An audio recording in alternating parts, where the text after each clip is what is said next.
Welcome back to the channel, ladies and gentlemen. I tried, guys. I tried. Today, I wanted to go ahead and step back away from the situation in Gaza and just go and learn a little bit more, and and continue on with my saga. But for some reason, every single time I open my phone, the images that I see coming from Gaza is just unbearable. And I have been given a voice. I have been given a platform to talk about this situation. So recently, if you have not been on the news, um, there was a humanitarian aid that made its way into Gaza. And while the people were scrambling to get food, despite not having food for months, the IOF decided to open fire on the civilians who were trying to get food out of desperation. And so, with that being said, I want to go ahead and react to Kim Iverson. She is one of those journalists in which I have respect for because she says it as it is. She's not one of those who like to sugarcoat it. Okay, she will give you the right information. Now, I'm not saying that she's perfect, but what I am saying is she will tell you things that people like PBD podcast or Tim Pool, these people, they will not give you the full information because they have an agenda. They have picked a side, is what I'm trying to say, and that side is clear. Her, she is somebody in which I would say she's more of a neutral type of person. Anyway, that's enough dick riding. Let's go ahead and listen to what she has Alone, to not say. weeks, not months, but days. Israeli forces have opened fire on Palestinians in Gaza who were simply trying to reach food. Not weapons, not rockets, food. In 3 separate incidents, hundreds of people were shot. Nearly 100 are confirmed dead. And all of them were gathered at distribution points set up by the one organization finally allowed to deliver aid into Gaza, the so-called Gaza Humanitarian Foundation. Now, let me say that again. People were shot dead while trying to get food from the one group supposedly created to feed them. Now, if that sounds upside down, backwards, and sinister, it's because it is. So let's back up. It's been 3 months since Israel sealed Gaza shut with a total blockade. No food, no fuel, no water, no aid. And the result? Near total food insecurity. Every single Gazan right now is food insecure. That's 2 million people. And 500,000 are facing what humanitarian groups call catastrophic hunger. Now, that's a polite way of saying they're on the brink of death. According to the UN, almost every child in Gaza is at risk of famine.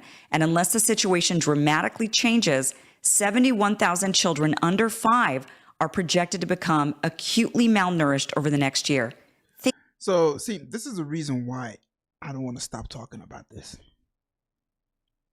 This is the reason why. These people are living in a condition in which is unimaginable. But when you talk about it, they tend to call you an anti-Semite. When you talk about it, when you realize it, they tend to want to shut you up. They don't want you to talk about it. Like Malcolm X said, the price for freedom is death. I will say the price for a hard life is talking about this situation right here. If me speaking about Gaza means that I'm never going to get monetized on YouTube, so be it. I don't care. I have a job. I was doing just fine. I'm not monetized right now and I'm doing just fine. If me speaking about Gaza means that I'm going to have a hard life, okay. The question is, are they going to be free? Yeah, fine. That price is worth it.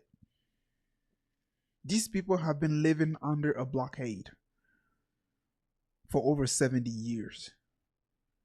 And I really appreciate the fact that the world is waking up and finally realizing what's really going on. But waking up is not enough because they've made their intention clear. They've told us over and over again that their goal is to wipe them out. Let's keep watching. Think about that. That's an entire city's worth of toddlers wasting away.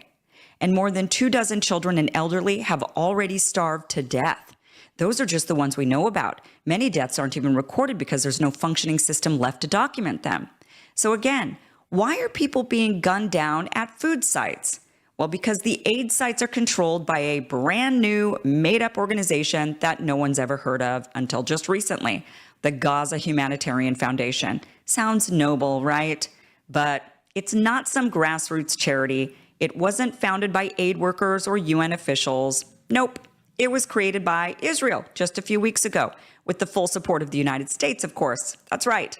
After 3 months of deliberately starving Gaza's population and facing mounting pressure from international allies and even Washington lawmakers who said, quote, "We can't keep backing you if images of dead children keep flooding our screens," Israel came up with a workaround, a controlled humanitarian group, not an independent one, not the UN, not Doctors Without Borders, not World Central Kitchen. No, these groups were either kicked out, bombed, or labeled as Hamas.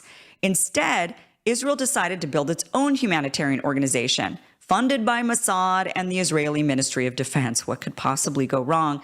According to former Israeli Defense Minister Avigdor Lieberman, and this is a quote, he says, quote, "The money for humanitarian aid comes from the Mossad and the Ministry of Defense, hundreds of millions of dollars at the expense of Israeli citizens." Now, that's not a conspiracy theory. That's their own guys saying it. So what was the goal here? Simple. Control. Control how much food gets in, control where people go to get it, control who gets fed and who doesn't. This wasn't just about feeding Palestinians. It was about managing the optics, barely keeping people alive so the headlines wouldn't get too uncomfortable. And the numbers don't lie. Before the war, the UN ran about 400 food distribution sites throughout Gaza. The new Israeli-run Gaza Humanitarian Foundation, they set up four tiny, overcrowded aid stations for 2 million starving people, each one a bottleneck of chaos. And when desperate families show up to these stations, they often find no food at all or only a sliver of what's needed. So then what happens? Panic, desperation, stampedes, and Israeli snipers and soldiers already positioned around these humanitarian sites open fire. This isn't an accident. It's not a tragic misunderstanding. It's by design. The Gaza Humanitarian Foundation is not a humanitarian organization. It's a military intelligence operation. It's a cage, a trap, a way to funnel starving civilians into tight, controlled zones so they're easier to manage and easier to eliminate.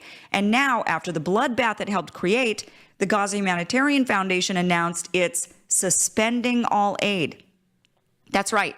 Just 10 days after it started, the whole thing is shutting down because too many people were being killed trying to access the non-existent food. So what now?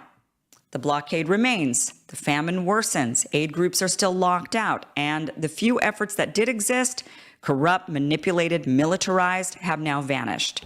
So Gaza is starving, literally, and those who try to eat, those who gather at the few remaining places where food might exist are met not with bread, but bullets. And we're supposed to call this a humanitarian effort? This isn't a tragedy. This is a calculated crime. And the world needs to stop pretending it doesn't see it. So yeah, ladies and gentlemen. By the way, these are the people that are asking why they're hated now. While they do this to living human being, by the way, they turn around and say, why do you hate us? When you tell them, hey, stop unaliving kids, they say, why do you hate us? Because we're seeing these images. When you see the surrounding, this does not look like a place that's livable. And that was their intention from the beginning. That's what they wanted, is to make it into a place that is unlivable. When will it be enough?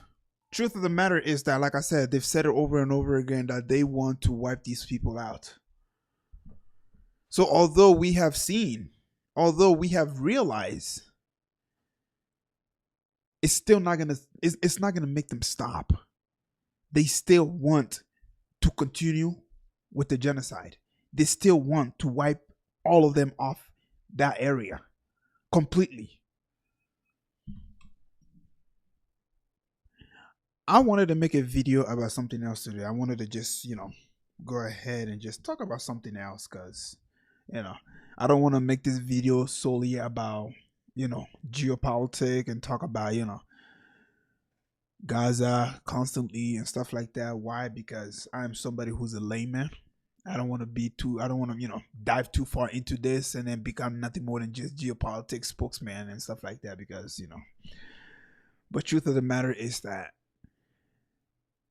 this is a cause in which staying silent is not an option anymore. You have to speak about it if you can. Because this is only the beginning. People make it seem like Gaza is the only one that's under siege. No. The Americans are as well.